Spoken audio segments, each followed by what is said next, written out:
মধ্যপ্রাচ্যের রণক্ষেত্র এখন আর কেবল মাটি বা সুড়ঙ্গে সীমাবদ্ধ নেই। লড়াইটা এখন সরাসরি চলে গেছে পৃথিবীর কক্ষপথে। যুক্তরাজ্যের প্রভাবশালী দৈনিক ফিনান্সিয়াল টাইমস বলছে, ইরান ইসরায়েল যুদ্ধে পর্দার আড়াল থেকে দাবার চাল বদলে দিচ্ছে চীনের উন্নত স্যাটেলাইট প্রযুক্তি। ওয়াশিংটন আর তেল আবিব এতদিন মহাকাশে যে একচ্ছত্র আধিপত্যের দম্ভ করত, বেইজিংয়ের লং রিমোট সেন্সিং স্যাটেলাইটগুলো তা কার্যত চুরমার করে দিয়েছে। তেহরান এখন ইসরায়েলি রাডারের অবস্থান থেকে শুরু করে পেন্টাগনের গোপন মুভমেন্ট সবই দেখছে বেইজিংয়ের সৌজন্যে। যুদ্ধের এই ডিজিটাল সমীকরণে ইসরায়েলের কৌশলগত পঙ্গুত্ব এখন আর কোনো তাত্ত্বিক অনুমান নয়, এটা এক কঠোর ভূরাজনৈতিক বাস্তবতা। এফপির অনুসন্ধানে দেখা গেছে, ইরান এখন চীনের পাঠানো অত্যাধুনিক স্যাটেলাইট ডেটা ব্যবহার করছে, যা আগে কেবল পরাশক্তিগুলোর হাতে ছিল। এই স্যাটেলাইটগুলো কেবল ছবি তোলে না, এগুলো কৃত্রিম বুদ্ধিমত্তা ব্যবহার করে যে কোনো আবহাওয়া, মেঘের আস্তরণ বা ঘুটঘুটে অন্ধকার ভেদ করে ইসরায়েলের সামরিক স্থাপনার সূক্ষ্মাতিসূক্ষ্ম পরিবর্তন শনাক্ত করতে পারে। ইসরায়েল যখন মনে করছে তারা অত্যন্ত গোপনে নেগেভ মরুভূমি বা হাইফা বন্দরে কোনো স্ট্রাইকের প্রস্তুতি নিচ্ছে, চীনের রিমোট সেন্সিং প্রযুক্তি সেই তথ্য রিয়েল টাইমে ইরানি কমান্ড সেন্টারে পৌঁছে দিচ্ছে। এর ফলে মোসাদ বা সিআইএর চিরাচরিত সারপ্রাইজ অ্যাটাক থিওরি এখন অকেজো। ইসরায়েলি হামলা হওয়ার আগেই ইরান তাদের গুরুত্বপূর্ণ সম্পদ সরিয়ে নিচ্ছে কিংবা পাল্টা আক্রমণের জন্য মিসাইল সাইলোর মুখ খুলে রাখছে। এই প্রযুক্তিগত সমন্বয়ে ইসরায়েলি ইন্টেলিজেন্সকে এক অন্ধ গলিতে ঠেলে দিয়েছে। ইরানের মিসাইল প্রযুক্তি এখন চীনের স্যাটেলাইট গাইডেন্সের সাথে সরাসরি যুক্ত। এফটি দাবি করছে, ইরানের হাইপারসনিক মিসাইলগুলোর নিখুঁত নিশানায় ইসরায়েলের আয়রন ডোম বা ডেভিড স্লিং প্রতিরক্ষা ব্যবস্থা ভেদ করার পেছনে চীনের এই মহাকাশ গোয়েন্দা বৃত্তির বড় ভূমিকা রয়েছে। আগে যেখানে মিসাইল ছোঁড়ার পর সেটি লক্ষ্যভ্রষ্ট হওয়ার সম্ভাবনা থাকত, এখন চীনের নিখুঁত জিপিএস সাপোর্ট আর হাই রেজলিউশন ম্যাপের কারণে ইরান সুনির্দিষ্টভাবে ইসরায়েলি এয়ারবেস বা রাডার স্টেশন ধ্বংস করতে পারছে। সবচেয়ে বড় কথা হলো, চীনের এই স্যাটেলাইটগুলো ইসরায়েলের মোবাইল লঞ্চারগুলোর অবস্থান ও যেগুলো স্থান পরিবর্তন করতে পারে প্রতি মুহূর্তে তা ট্র্যাক করছে। এর ফলে ইসরায়েল তার প্রতিরক্ষা ব্যুহ লুকিয়ে রাখার কোনো নিরাপদ জায়গা পাচ্ছে না। পেন্টাগন এখন এক অদ্ভুত সংকটে। তারা না পারছে চীনের রাষ্ট্রায়ত্ত স্যাটেলাইট ধ্বংস করতে, না পারছে ইরানের হামলা রুখতে, কারণ ধ্বংস করলে সরাসরি বিশ্বযুদ্ধ শুরু হবে।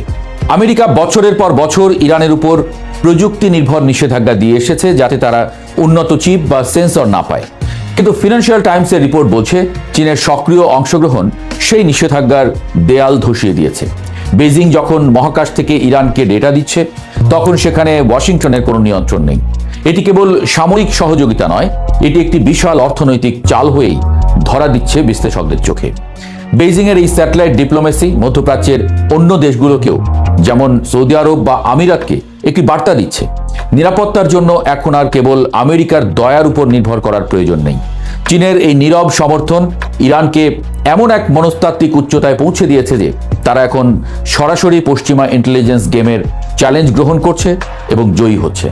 এফটির অনুসন্ধানে আরও উঠে এসেছে যে সামরিক শক্তিতে ইরানকে বশে আনতে না পেরে পশ্চিম এখন সাইবার যুদ্ধ বা গোপন নাশকতার দিকে ঝুঁকছে। সম্প্রতি সাগরে আটকে পড়া ক্রু উদ্ধারের মানবিক নাটকের আড়ালে ইরানের পারমাণবিক সম্পদ চুরির যে ছক ফাঁসের খবর এসেছে, তা পশ্চিমা গোয়েন্দা সংস্থাগুলোর চূড়ান্ত হতাশারই বহিঃপ্রকাশ। ইরান দাবি করছে তাদের ইউরেনিয়াম চুরির এই ষড়যন্ত্রের পেছনে মোসাদ এবং সিআইএর হাত রয়েছে।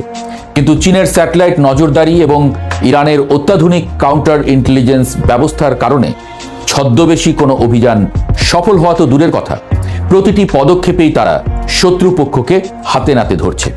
এফপির মতে, এই যে একের পর এক পশ্চিমা ষড়যন্ত্র নস্যাৎ করে দেওয়া, এটি প্রমাণ করে যে ইরান এখন আর কোনো রক্ষণাত্মক অবস্থানে নেই। তারা এখন স্ট্র্যাটেজিক অফেন্সিভ বা কৌশলগত আক্রমণের মোডে আছে।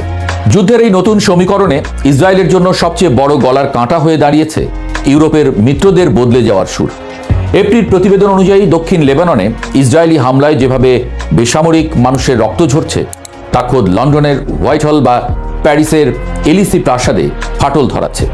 ইউরোপীয় কাউন্সিল স্পষ্ট ভাষায় ইরানের বেসামরিক স্থাপনায় হামলার নিন্দা জানাচ্ছে। ঐতিহাসিকভাবে ইউরোপ সবসময় আমেরিকার লেজুরবৃত্তি করলেও এবার তাদের সুরের ভিন্নতা স্পষ্ট।